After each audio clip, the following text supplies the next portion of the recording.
할렐루야. 1부에 오셨는데 2부에 또 오시면 손 들어보세요. 아, 좋습니다. 아주 성격 좋습니다.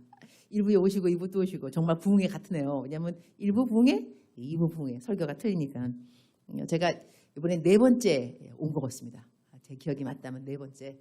그래서 저를 오늘 처음 보시는 분 손 들어보세요. 나 오늘 임은미 선교사 오늘 처음입니다. 손 크게 높이. 좋아요.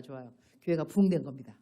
그죠? 내가 3번까지 올 때까지 다 알 텐데 4번째 왔는데 이제 저를 새롭게 보니까 부흥된 교회에 너무 감사를 드리고 또 저를 이렇게 불러주셔서 감사합니다. 오늘 설교 그 제목 말씀은 나는 꼭 하늘의 상을 받기 위해서 노력을 해야 하는가 이거잖아요. 여기서 제가 질문을 하는데 손은 안 들어도 됩니다. 그러나 이제 마음에 손을 들으면 되는데 교회를 다니면서 우리 어떤 분들을 만나게 되냐면 아유 상은 무슨 상이야. 내가 구원받은 게 어딘데. 구원받은 것만 하나도 너무 감사하지. 상까지 감히 바라겠어. 나는 구원 자체에 너무너무 감사하고 만족해. 그러는 사람들이 있을 겁니다. 그죠? 한번 손 들어 볼까요? 한번 손 들어보세요. 하나, 둘, 셋, 넷, 5. 그거 빼놓고 내리고 아니야. 난 상을 받아야 돼. 구원도 좋지만 난 상도 받아야 돼. 손 들어봐요. 난도 상도 받고 싶어. 좋아요. 한 3분의 1 상 안 받아도 되고 3분의 2 상 받아야 되고. 자, 정답은 뭐냐면 왜냐면 설교 제목부터가 question, 질문이에요. 나는 꼭 하늘의 상을 받기 위해 노력해야 하는가? 질문이거든요. 답은 뭐냐면 yes. 다 정답은 아니에요. 상은 무슨 상. 구원만 해도 감사하지. 이러면 성경적인 답이 아니에요. 성경적인 답은 오늘 우리 본문 말씀에 분명히 뭐라고 했냐면 다시 한번 본문 말씀 읽어볼까요? 우리 고린도전서 9장 24절입니다. 여기 답이 정확하게 나와 있으니까 다시 읽어보도록 하겠습니다. 다 같이 시작.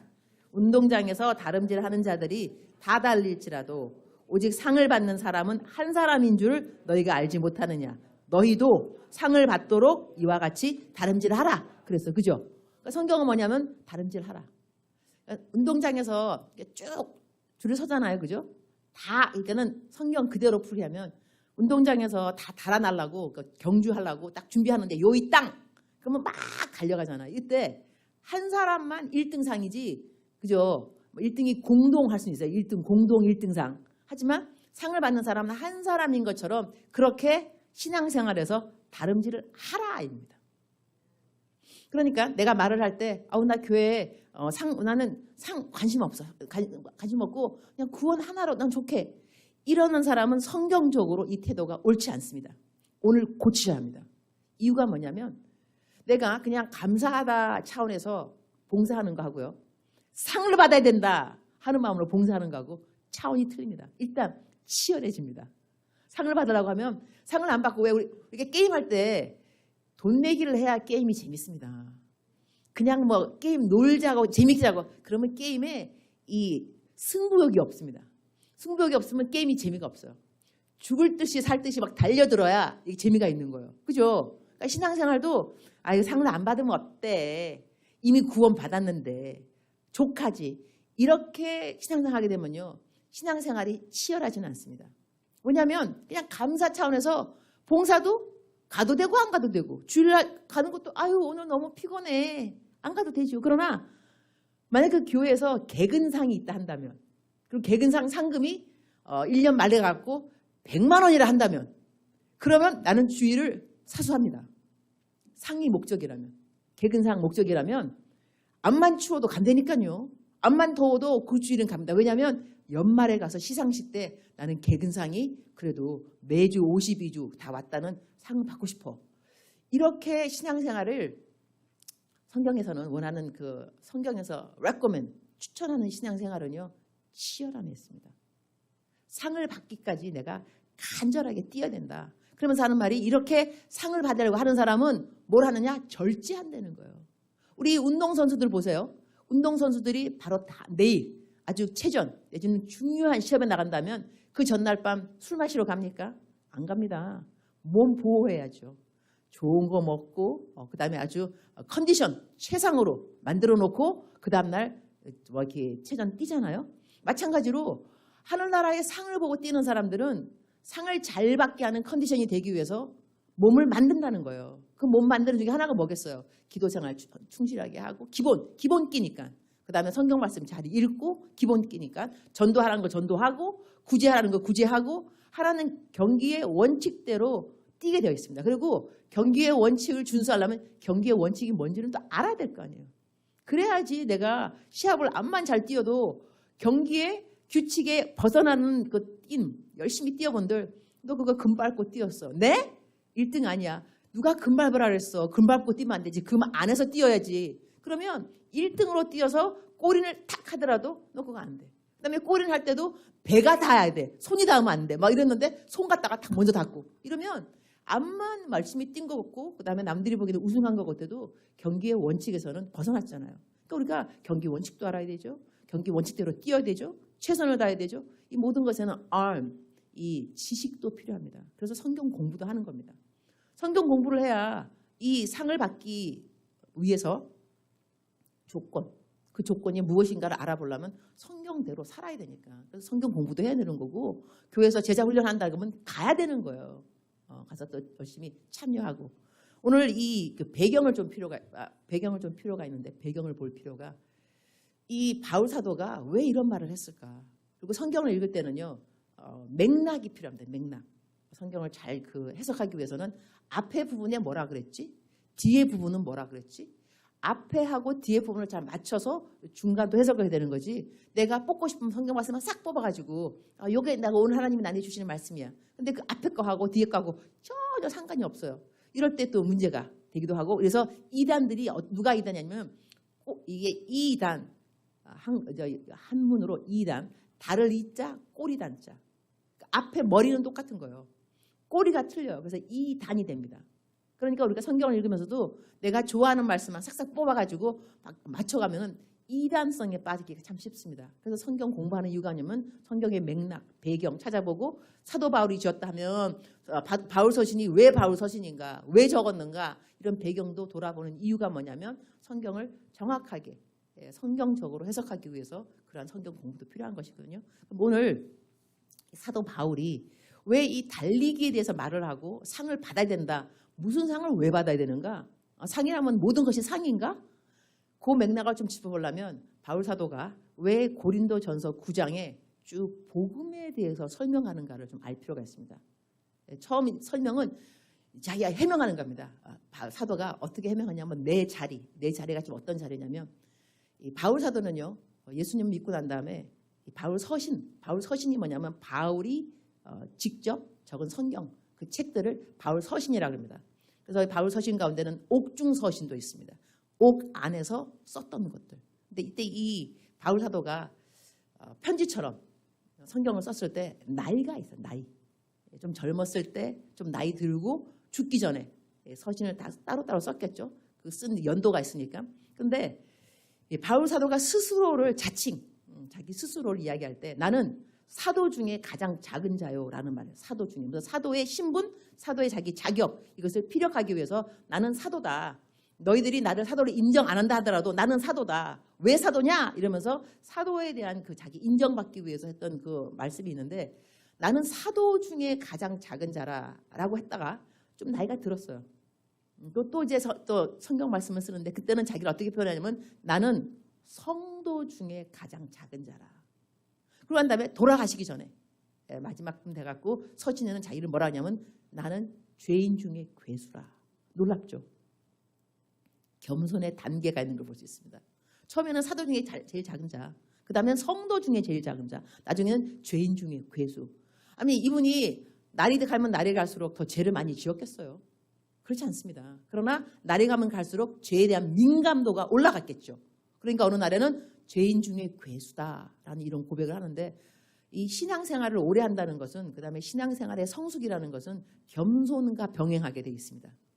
겸손과. 그러니까 신앙생활을 오래 했는데 권사님, 장로님인데 계속 교회 와서 내가 장로야.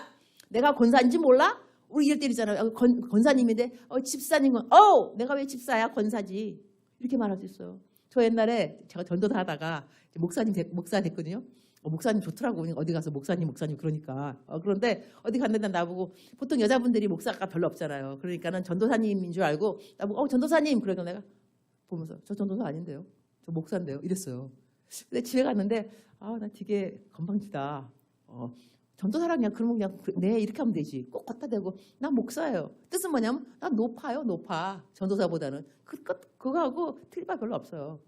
그래서 그 전도사 명칭, 직위, 직분에 대해서 제가 나름대로 생각해 본 적이 있는데 바울 사도를 보게 되면 사도였는데 성도 중에 가장 작은 자라고 그러고 더 나이 들어가니까 죄인 중에 괴수라고 그러고 야 놀랍다. 이 겸손이라는 것은 그냥 쉽게 얻어지는 것은 아니구나. 하나님께서 우리들이 겸손한가 안 한가 알아보려고 어떨 때는 그러니까 겸손한가 안 한가를 알아보려고 우리들의 자리를 겸손케 만드는 자리를 세팅해 줄 때는 있어요. 저 또 옛날에도 제 성향이 앞에 나서는 성향이에요. 뒤에서 이름도 없이 빛도 없이. 아이고, 내가 했는데 왜 이름도 없이 빛도 없어. 그다음에 헌금. 내가 헌금 냈는데 내 이름이 왜 없는겨. 주보에 있어야지. 그다음에 이럴 때는 내가 헌금 많이 낸 날은 헌금 액수 좀 나왔으면 좋겠어. 얼마 냈다. 그러면 내가 사람들이 야, 돈 많이 냈구나. 헌금 많이 냈다. 그거 자랑하고 싶었는데 제 성향이 원래 그렇습니다. 근데 이제 세월이 흘렀죠. 예수님 믿고 난 다음에 40년이 흐른 것 같은데 제가 그때가 어느 대학원 제가 교수였어요. 교수였는데 전임 강사가 전임 교수가 아니고 시간제 강사였습니다. 근데 그때 학교에서 졸업식을 하는 학교 모든 학생들이 졸업식 아프리카였습니다. 그래서 좀 일찍 갔어요. 졸업식 일찍 갔는데 사람들이 이렇게 쭉 앉아 있는 자리 손님과는 VIP 중요한 그러니까 교수들 앉은 자리가 따로 있더라고요. 나는 일찍 갔으니까 맨 앞에 앉은 거예요. 뭐냐 앞에 볼 때 더 잘 보이려고 맨 앞에 갔더니 좀 있다가 식이 딱 시작되기 얼마 전인데 거기 주최 이제 인도하시는 분이 저한테 왔어요. 귓속말에다 대고 저는 전임 강사니까 앞에 앉으면 안 된다는 거예요. 그래서 뒤로 가서 앉으라고. 얼마나 그때 민구스럽던지 얼굴이 뜨겁더라고. 왜냐면 남들이 다 보는 앞에서 나 지금 뒤로 가야 되는 거거든요. 남들 다 보려고 일찍 와서 앉았구만. 성경 말씀에 그대로 있더라고요. 너희들 어디 가면 절대로 상자에 앉지 말아라. 저 뒤에 앉아 있다가 상자를 올리면은 그러면 너 그야말로 격이 서지만 앞에 앉아 있는데 뒤로 가라면 얼마나 창피하겠느냐. 그 말씀이 정확하게 저 말씀이더라고요. 저에 대한 말씀이더라고요. 그래서 앞에 앉아갔다가 뒤로 이제 일어나서 이제 쭈비쭈비 뒤로 갔거든요. 그때도 제가 또 겸손이 무엇인가를 좀 배우면서 성경대로 살 걸. 뒤에 앉으라 그러면 뒤에 앉을 것이 왜 또 앞에 앉아가지고 또 이렇게 그러니까 앞에 나서는 성향 그런 사람들이 쉽게 부딪힐 수 있는 그 죄의 범주가 교만 그쪽입니다. 자리 알아주기, 이름 알아주기, 인정받기, 칭찬받기 이런 식으로. 근데 우리 바울 사도는 이렇게 칭찬받아야 됨에도 불구하고 날이 가면 갈수록 그분이 저희들에게 나타내주는 성숙의 열매는 겸손이었다는 걸 알 수 있는데 그러한 분이 지금 무엇하고 피력하고 있냐면 자기의 사도, 내가 어떻게 사도이고 그 다음에 어떻게 해서 복음을 증거하게 된 자가 되었느냐 그 말을 앞에 하면서 끝에 뒷부분에 가서 상에 대한 이야기가 나옵니다. 나는 이 상을 향해서 달려간다. 여기서 제 오늘 설교 말씀을 조금 조심하게 들어야 될 부분이 있습니다. 어떤 부분이냐면 소명에 대한 것입니다. 제가 받는 많은 상담 케이스 중에 하나가 뭐가 있냐면 내가 하나님의 종으로 부름받았습니까? 신학을 가야 됩니까? 하나님이 소명이 아닌데 내가 신학 가면 어떻게 되죠? 그러한 그 질문을 제가 받을 때가 종종 있더라고요. 그러면서 어떤 분은 뭐냐면 누가 나한테 와서 말하는데 나는 신학을 가야 된다고 합니다. 하나님이 종으로 부르심이 있다고 그러는데 나는 모르겠습니다. 그러니 목사님 나를 위해서 기도해 주시고 알려주세요. 하나님이 뭐라 그러시는가. 내가 답을 어떻게 말했냐면 그야말로 사랑하는 그대요. 하나님께서 그대를 하나님의 종으로 부르셨다면 하나님의 종으로 부름 받은 것을 그대가 알아야지. 왜 남들이 확인을 시켜줘? 왜냐하면 그대가 이제 하나님의 종이 되었어요. 설교 말씀을 준비한다 맨날 딴 데 가서 권사님 내가 오늘 무슨 말씀을 설교 준비할까요? 기도해 주셔서 알아봐 주세요. 그럴 겁니까? 그리고 그게 당회를 한다 쳐. 그럼 하나님이 뭐라는지 주의 종으로 부름받은 담임 목사인 내가 알아들어야지. 날이면 날마다 딴 데 가서 아버님 기도 많이 하시는 우리 어머님 권사님 기도 많이 하시는 누구누구 우리 교회 전도사님 중보기도팀 하나님한테 좀 물어봐 주세요. 하나님 뭐라 그러세요? 나한테 알려주세요. 이 하나님의 종으로서 이 얼굴이 서냐 이거예요. 그러니 처음부터 신학교 가기 전부터 알아들으셔야죠. 하나님의 종으로 불렀는지 안 불렀는지 알아들어야지 부름받아 가는데, 그럼 여기서 하나님의 종으로 부르심 받지 않았는데 신학을 갔다. 그리고 주의 종이 되었다. 이러한다면 이게 문제가 되느냐.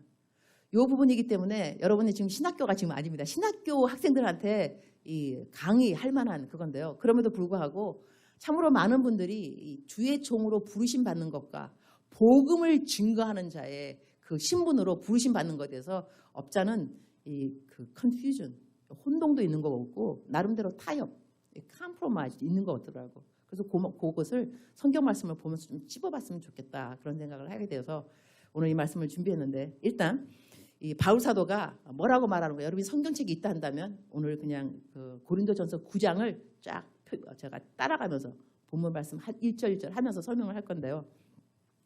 제가 2절부터 하겠습니다. 제가 그냥 그대로 이거를 표준 새 번역이 좀 틀린데, 왜냐하면 쉽게 이해가 가라고 번역을 좀 다른 것으로 제가 찾아갖고 왔습니다. 2절에 다른 사람들에게는 내가 사도가 아닐지 몰라도, 벌써 자기 사도에 대한 이 사람들이 너가 사도냐? 이렇게 막 물어보는 거기 때문에 나 사도다 이렇게 말하면서, 자, 여러분에게는 사도입니다. 내가 사도인데 주님 안에서 여러분은 나의 사도직을 보증하는 표입니다. 자, 나를 비판하는 사람들에게 나는 이렇게 답변합니다. 그러니까 이것은 바울 사도가 자기가 복음을 증거하는 그 자세, 그 자리에 대해서 사람들에게 입증하는 차원입니다. 내가 말아주겠다, 변명한다, 해명한다 이러면서, 자, 우리에게 먹고 마실 권리가 없습니까? 이제 우리라는 건 뭐냐면 바울 사도가 이제 함께 다니는 따라다니는 사람이 될 수 있겠는데, 여기서 또 조심해야 되는 게 뭐냐면요. 이 말씀을 쭉 제가 설명하게 되면 여러분 마음속에 어떠한 질문이 생기냐면, 어머, 교회 목사님들 월급 받으면 안 되는 거 아니야? 왜 월급 받아? 그리고 어떤 분은 그런 분도 있어요. 교회 가서 헌금 내는 것이 아까운데, 이유가 뭐냐면 내가 왜 교회 가서 헌금을 내? 다 교회 목사님 월급 들어가는 거 아니야? 교회 운영하는 데 들어가고. 그러면 내가. 근데 여기서 제가 내 친구를 제가 전도를 했는데 한 40년 전도했습니다. 정말로 예수님 안 믿더라 그러더라고요. 나랑 똑같이 전도받았는데 중학교 때 나는 세월이 흘러서 선교사가 되었어요. 내 친구는 그때까지도 교회 안 다니더라고. 내가 계속해서 전도를 했죠. 그러다가 한 3년 전인가 예수님 영접하게 되었는데, 그때 그 친구가 믿음도 없는 친구인데 저한테 이렇게 말하더라고요. 야, 교회 헌금 내라는 거 솔직히 뭐 별로 기쁘진 않지만 내가 그냥 생각해볼 때, 하나님 안 믿는 내가 생각해볼 때 우리도 그 피트니스 운동하러 간대요. 운동 멤버십 돈을 낸다는 거예요. 거기 가면 운동도 하고 또 뭐 먹으라고 뭐 주기도 하고 그다음에 마시라고 하고, 그럼 우리가 멤버십 돈을 내는 건데, 교회를 가면 뭐 김밥도 주고 뭐 주더라. 그런 다음에 그러니까 그럼 멤버십 낸다고 생각하면 되지. 예수님 안 믿는 애였어요.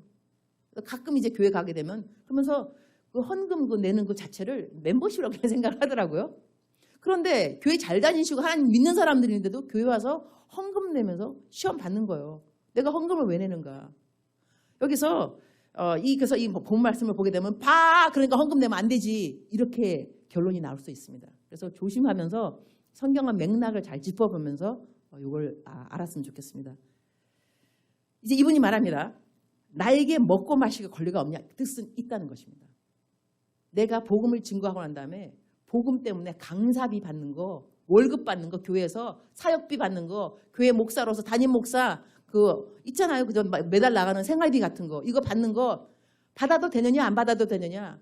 바울 사도는 받아도 된다고 말합니다. 이걸 내가 왜 안 받아? 받아야 되지 당연히. 왜냐하면 복음을 증거하는 사람은 복음을 증거했기 때문에 복음으로 먹고 살아라 이거. 그래서 우리 옛날에 구약에 보면 제사장들은 자기 땅 없고 기업이 없어도 제사 지내러 오는 사람들이 제물을 바칠 때 그 제물이 어떤 부위는 제사장 몫이었어요.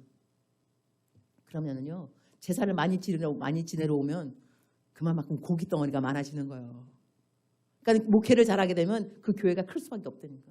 사람들이 헌금 많이 갖고 오겠죠. 지금은 동물 잡지 않습니다. 그 대신 헌금을 내겠죠. 11조 이렇게. 그다음에 감사 헌금, 그다음에 절기 헌금 다 들어오게 되면 교회에 들어오는 거 아닙니까? 교회 그 입금되는 거니까. 그죠? 그럼 여기서 바울 사도가 하는 말이 그러는 거예요.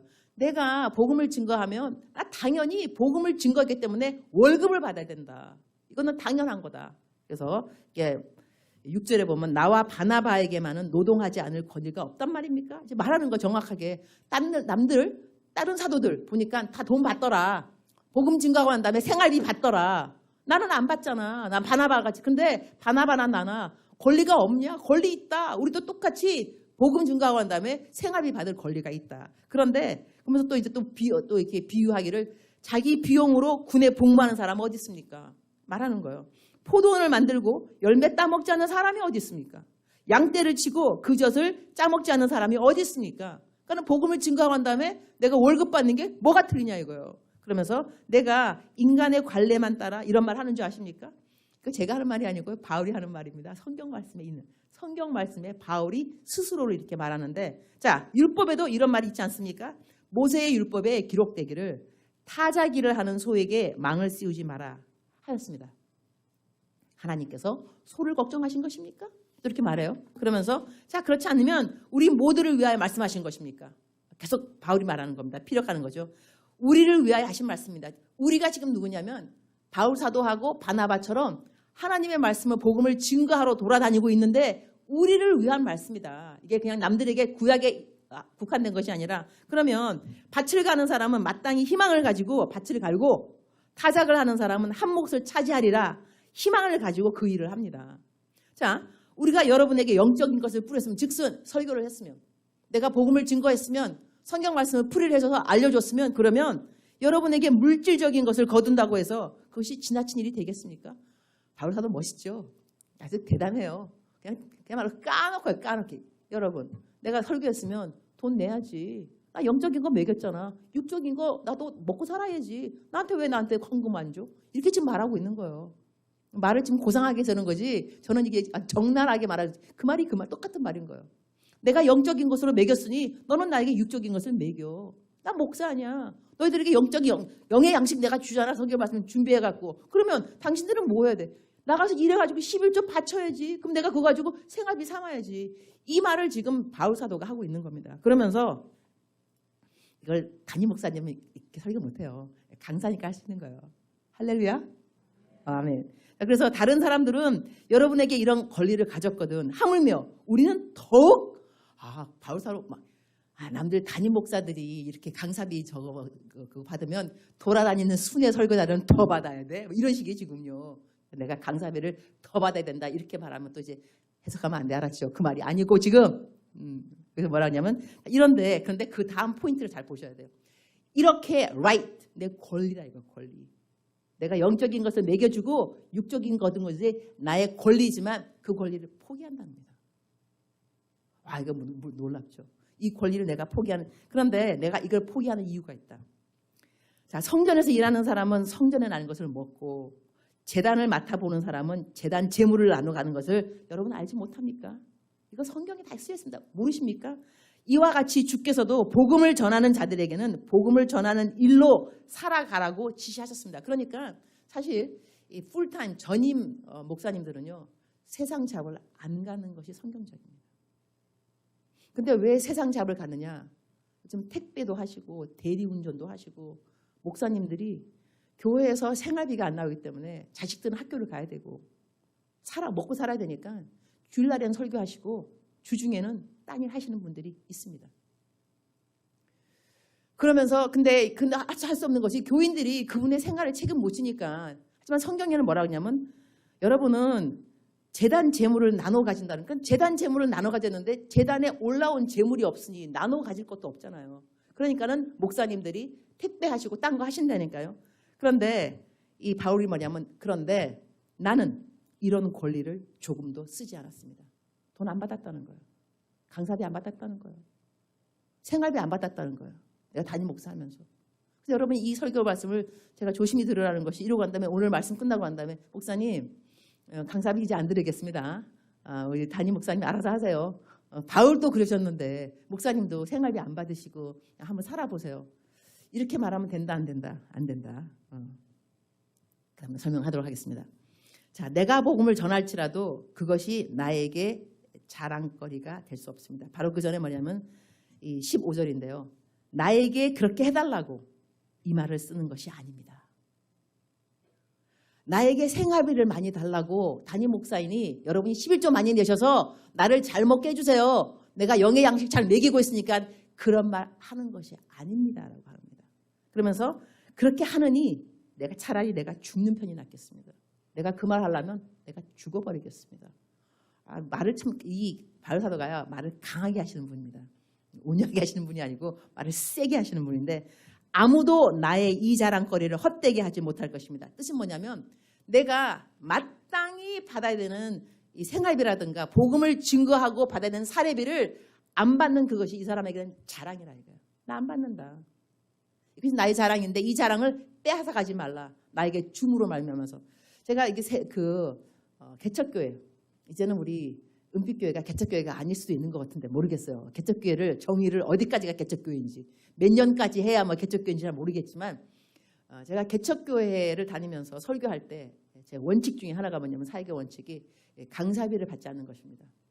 그래서 개척교회 뭐 10명 있다, 15명 있다. 그래서 나한테 연락 와서 이 모시기 힘든 강사님을, 내가 저 모시기 힘들지 않고요. 시간이 되면 갑니다. 그러나 개척교회이십니까? 개척교회시라면 조건은 딱 한 가지입니다. 저에게 강사비를 주지 않으면 갑니다. 네? 강사비 주신다고 그럼 안 가요. 그게 아니고 강사비 안 주면 제가 가도록 하겠습니다. 그래서 강사비 안 받는 조건으로 제가 개척교회는 가서 설교하는데, 이유가 뭐냐면 개척교회이기 때문에 그렇습니다.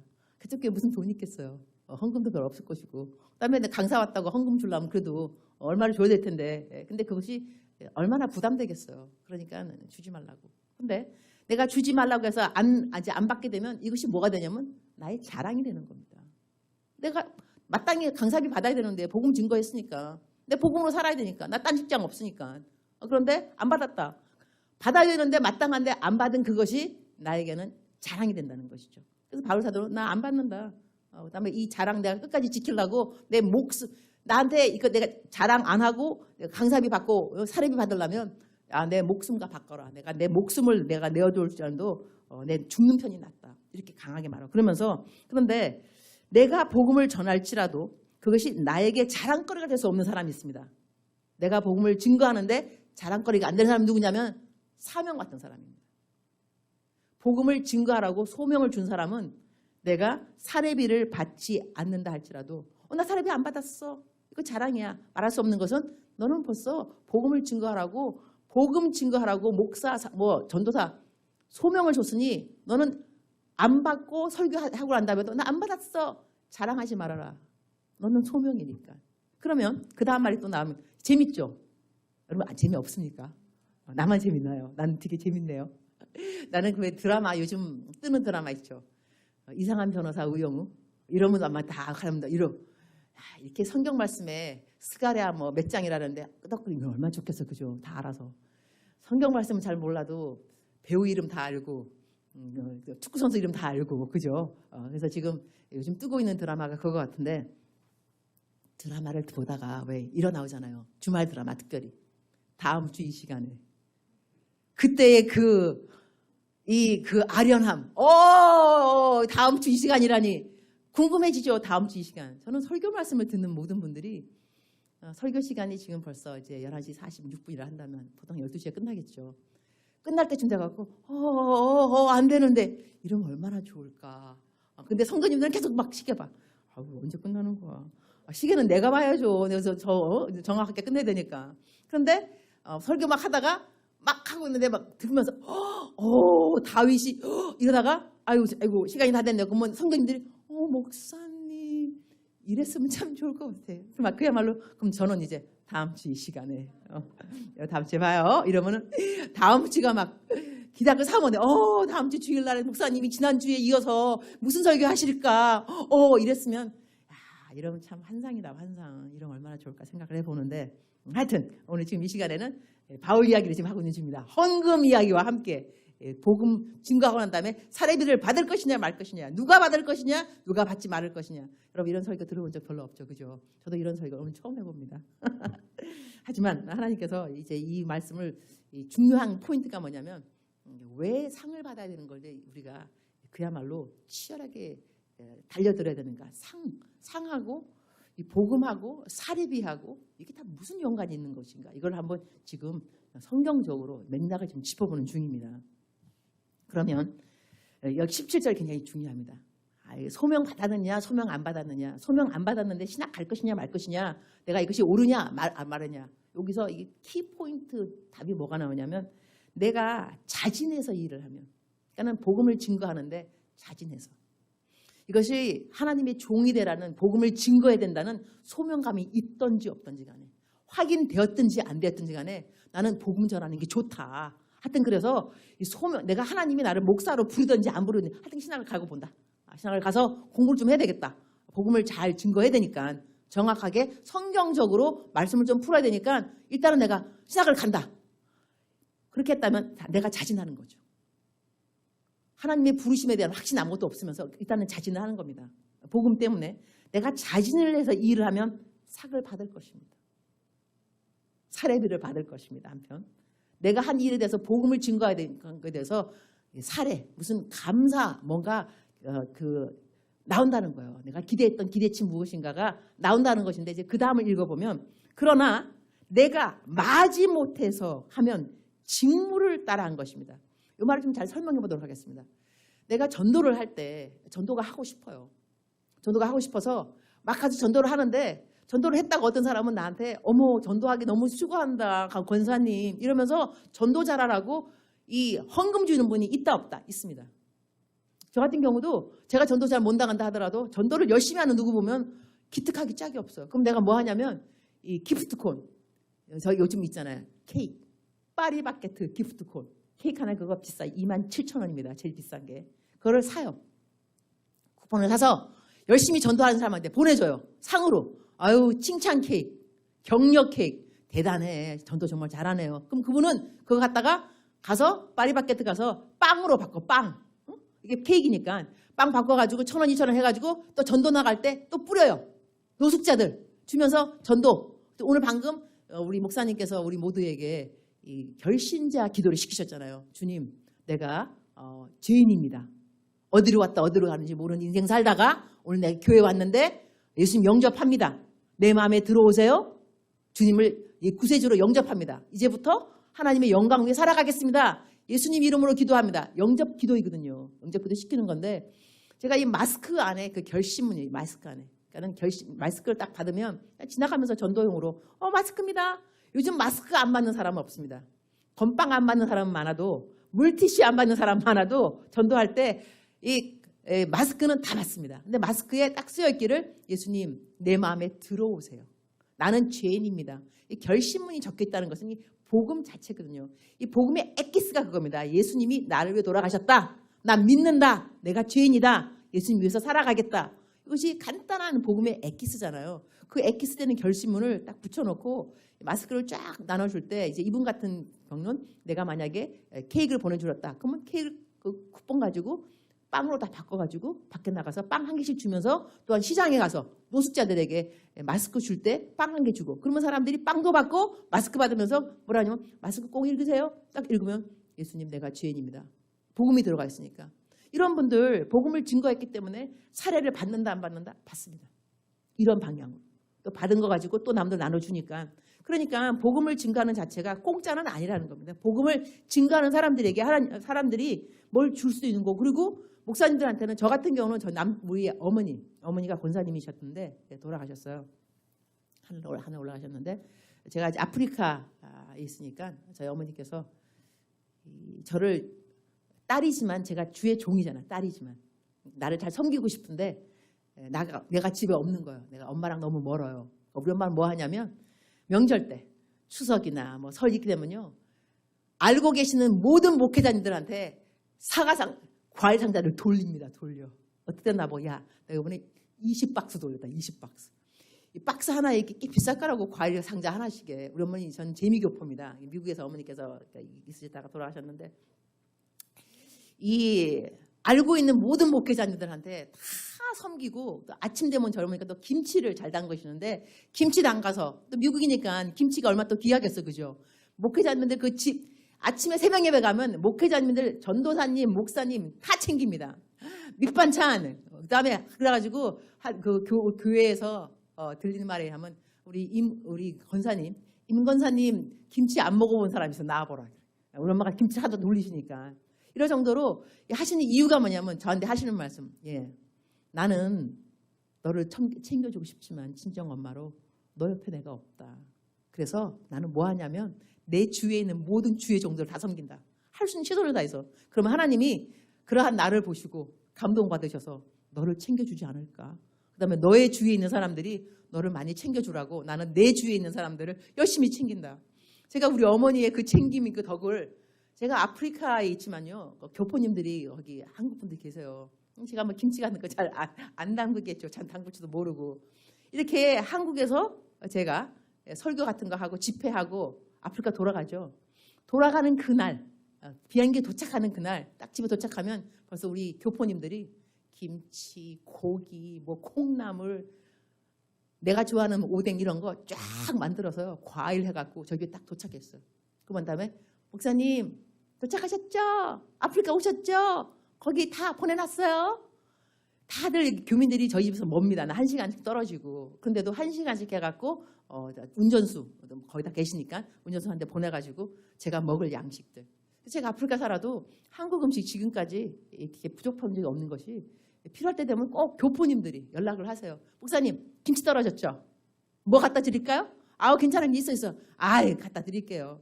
김치 오고 하여튼 필요한 모든 한국 음식들이 오는데 그거 보면은 우리 어머니께서 이렇게 옆에 그 주의 종들을 챙겼더니 야 하나님이 그거 정말 잊지 않으시는구나. 그래서 제가 아무런 부족함 없이 많은 분들한테 섬김을 받습니다. 복음 때문에 받는 사례비입니다. 내가 복음을 증거했더니 아프리카 선교사라고 이렇게 사람들이 챙겨줄 수 있게끔 주의 종이라는 것이죠. 이렇게 하는데 바울 사도는 이제 그 말을 하면서 내가 이런 거 다 안 챙겨줘도 된다. 내가 챙겨달라고 말하는 게 아니다. 말하는 게 아니고 챙김을 받아야 마땅한 자리가 내 자리인데 하나님의 말씀을 증거해주고 있으니까 영적인 필요를 내가 만나주고 있으니까 그럼에도 불구하고 내가 그거 해도 다 권리라고 말 안 하는데 어떤 사람이 하나님의 종으로 부르심 받지도 않고 이 일을 한다면 하나님이 그 사람에게 상을 주시리라. 하지만 나 같은 경우는 상 안 받아도 나는 내가 해야 되는 것은 나는 직분자다. 사명을 맡았다. 사명을 맡았다. 그러니까 하나님의 복음을 증거하는 전도의 자리는요. 우리 예수님 믿고 이게 주의 종이 된 전도사, 선교사, 뭐 목사 이런 분들은요. 상이 있거나 없거나 무조건 해야 돼. 초이스가 없는 자리가 직분 맡은 소명 맡은 사람들인 거예요. 소명을 맡은 사람들은 사례비 있으나 없으나 뭐가 복음을 증거했기 때문에 뭔가 이거 상관없이 무조건 그냥 해야 되는 것이 사명 맡은 사람들입니다. 그러나 이런 사명 안 맡았는데도 주의 종 못지않게 주의 일을 하는 사람들이 있습니다. 섬기는 사람이 있다는 거죠. 이런 사람들은 너의 상을 잃지 아니할 것이니라. 이러니 우리가 복음을 증거해야 된다 안 해야 된다. 해야 된다는 거죠. 복음을 증거하라는데 그건 목사가 하는 거지.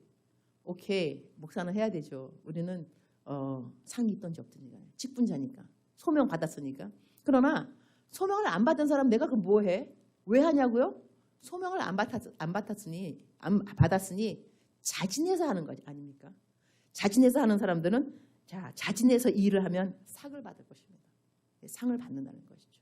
하나님이 기억하신다는 것입니다. 특별하게. 그래서 우리들은 복음을 증거하는 것이 마음속에 소원이 되어야 됩니다.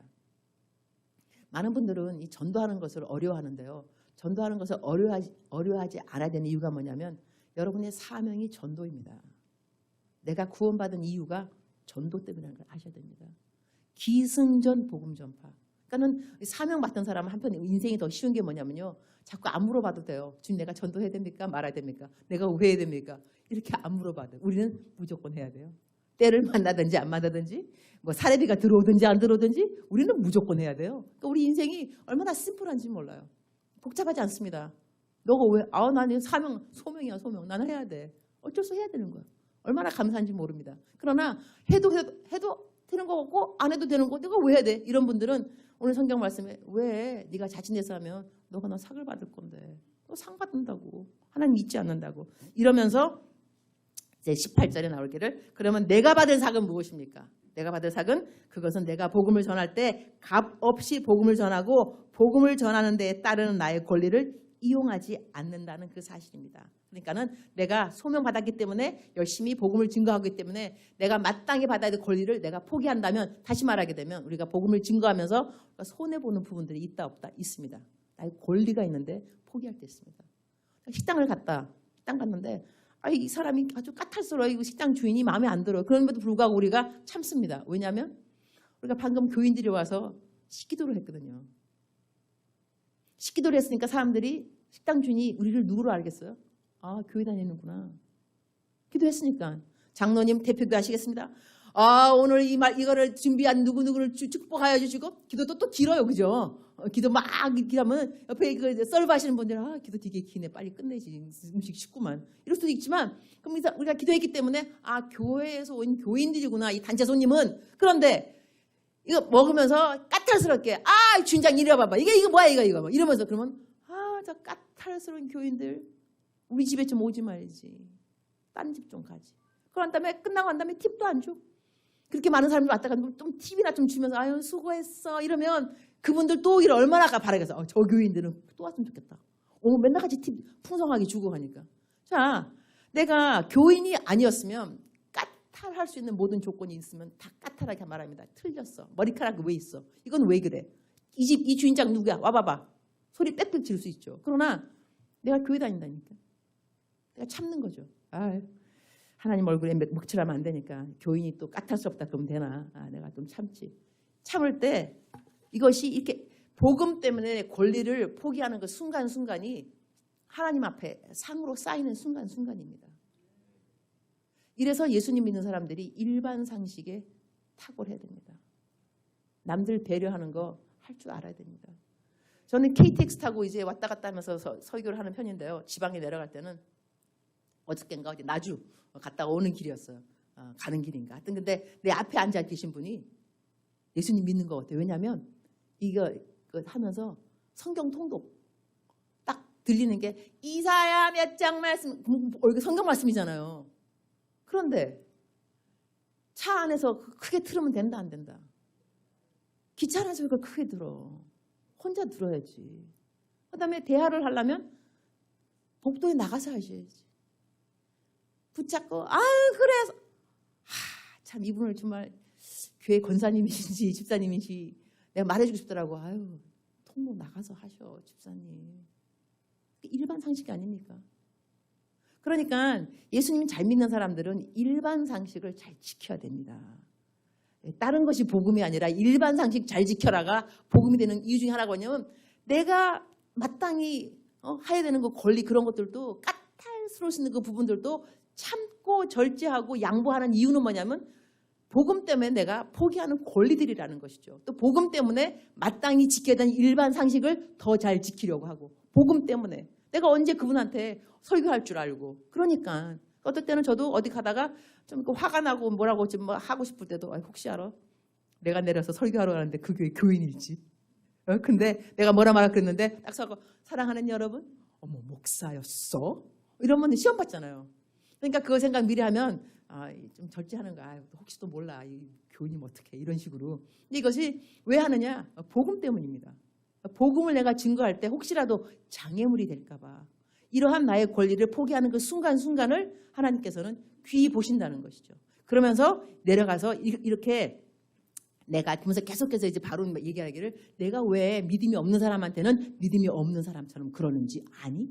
믿음이 많은 사람한테는 내가 왜 믿음이 많은 사람 그런지 다 하나같이 한 명이라도 하나님의 복음을 잘 받아들이고 말씀대로 살아가게 하는데 내가 도구가 되려고 일을 내가 감수하는 거야. 이것이 하나님에게 받을 상이라는 것입니다. 그러니까 하나님에게 받을 상에 대해서 우리들이 이 사모함이 필요합니다. 이 사모함이 있어야지 모든 것을 포인트로 본다면 오늘 화내고 싶을 때 그래 내가 남편한테 내가 화내면 안 되지. 남편이 나한테 아직까지 남편이 믿음이 별로 없어요. 아내는 믿음이 충만해요. 그래가지고 뭐 이럴 때 있잖아요. 아내가 믿음이 충만하니까 11조를 내자. 남편은 안 된다. 여러분 남편이 싫어하는 11조 내지 마세요. 남편이 싫대잖아. 남편 하나님 안 믿잖아요. 그 돈 누가 벌어 갖고 온 건데? 사모님이 버셨어? 아니잖아. 남편이 버는 거 아니에요. 남편이 죽어라 밖에 나가서 벌어 갖고 왔는데 거기다가 달랑 갖다 내봐봐요. 남편이 그거 마음에 들겠냐고. 그 남편 교회 온다 안 온다? 교회 안 옵니다. 평생 안 옵니다. 너 내가 지금까지 벌어놓고 갖다 뭐 했어? 그래서 어떨 때는요 막말로 어느 그 예수님 잘 안 믿는 남편은 자기 아내가 목사님하고 바람난 줄 알아. 저러니까 교회다가 그 돈을 갖다 놓지 이렇게. 저는요, 제가 선교사니까 헌금 받기도 하고 이제 그러는데 어느 분은 남편 몰래 헌금을 내갖고 나중에 남편이 알게 됐어요. 남편이 너무 화가 난 거예요. 근데 그 헌금도 적은 헌금이 아니었습니다. 8천만 원이었습니다. 엄청난 헌금이죠. 나도 그 헌금 들어왔길래 내가 얼마나 이렇게 뻗겠어요 그냥. 우와, 이 헌금 이거 어디다가 쓰지? 어디다가 쓰고 저다가 쓰고 막 그냥 열심히 쓴 거예요. 또 도와줄 사람은 뭐 허나게 많으니까 뭐 이것도 주고 저 뭐 건물에 뭐 누구 도와주고 8천만 원 삽시간에 나가더라고. 삽시간에 뭐 얼마 뭐 나한테 얼마 걸리지도 않아요. 연락 왔어요. 남편이 알았다는 거예요. 남편이 알고 내가 어떻게 알겠어 그거를. 남편이 찾아갖고 오라는데 그 돈을. 아, 그래서 나보고 목사님 어떻게 하면 좋을까요? 그래서 내가 집사님 제가 최선을 다해서 이 돈을 마련하도록 하겠습니다. 남편에게 걱정하지 말라고 말씀하십시오. 이 돈은 헌금으로 보낸 그건데 선교사님이 금방 돌려준다고 합니다. 그래서 돌림받을 수 없다고 말하지 말고 안 준다고 말하지 말고 주신다고 하니까 남편의 화를 내리라고. 남편이 화내지 않게 하라고. 만약에 이때 이 헌금도 돌아오지 않는다면 이 사람은 정말 당신의 집사님의 남편이 구원을 받는 것은 내가 헌금을 많이 받아서 주의 일을 많이 하는 것보다 더 중요합니다. 이거는 남편의 마음을 달래야 되는 것이기 때문에 걱정하지 마십시오.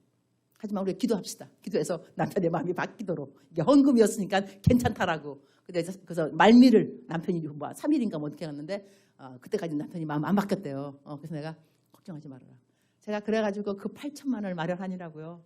와, 내 또 이제 나의 또 선교해주는 후원자도 있으니까 사정 이야기한 거죠. 나 이래서 8천만 원 메꿔야 된다. 여러분, 그 사람들이 십시일반으로 막 어떤 분은 헌금 잘 안 하시는 분들 막 1,000만 원 막 적금 깨고 뭐 해가지고 8천만 원 3일 만에 탁 모아졌어요. 내가 그분 돌려드리면서 계좌 번호 주십시오. 그래서 꼭 남편이 하나님 믿게 됐으면 좋겠다. 그렇게 해서 이렇게 했는데 그다음부터 제가 좀 트라우마가 생겼어요. 그래갖고 누가 헌금 많이 하시면 혹시 남편이 아시나요? 남편이 아시는 헌금인가요? 아니면은 물어보시고 의논하시고 주면 되겠다고. 이래서 우리들이 헌금하는 그런 것도 남편 모르는 헌금들 조심하시기 바랍니다. 이것도 담임 목사님이 설교하기도 힘들 것 같아요. 강사니까 설교하시는 것 같은데 저는 그래서 건축 헌금 막 이런 것들 남편 모르는 헌금들을 막 아내들이 막 갖고 와서 교회에다 바치면 불안할 것 같습니다. 하나님 그 돈 없어도 교회 짓습니다. 믿지 않는 남편의 몰래 갖고 온 헌금 없어도 하나님은 교회 지을 수 있습니다. 아멘이십니까? 그래서 정도를 걸어가는 것이 너무 중요한데 이 모든 것에 우리가 중요한 게 지금 뭐냐면 포인트가 복음입니다. 복음을 위해서 나는 뭐를 포기되는가? 복음을 위해서. 그래서 바울 사도는 말하기를 복음 때문에 나는 사람이 믿음이 없으면 믿음이 없는 사람처럼 이야기하고 믿음이 있는 사람이면 믿음이 있는 것처럼 이야기하고 왜냐하면 어쨌든 간에 중심은 내가 중심이 아니고 하나님이 중심인데 이 사람이 하나님에게 가까이 오게 하려면 나는 뭘 해야 되는가? 어떤 권리를 포기까지 하면서 내가 이 사람으로 하여금 하나님 앞에 오도록. 그러니까 예수님을 안 믿는 남편들이 있는 아내들일수록요. 집에서 하는 일이 참 중요합니다.